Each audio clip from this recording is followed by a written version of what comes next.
చరిత్ర మాత్రం విద్యార్థులను ఉద్యమాలను అనగదొక్కి ఉస్మానియా యూనివర్సిటీ అస్తిత్వాన్ని ఇలా అనగదొక్కాలని చూసిన మీకు తగిన బుద్ధి విద్యార్థులు చెప్తారనే విషయాన్ని గుర్తుంచుకుంటే మంచిది.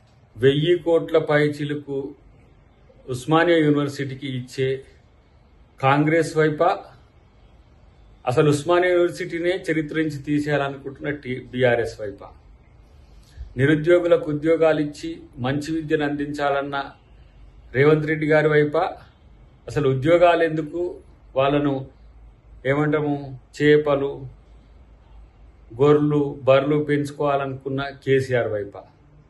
నేను విద్యార్థులకు కూడా చెప్తున్నా, ఇన్ని మంచి పనులు చేయాలనుకుంటున్న రేవంత్ రెడ్డి గారి వైపు ఉండాలనేదే మా యొక్క కోరిక.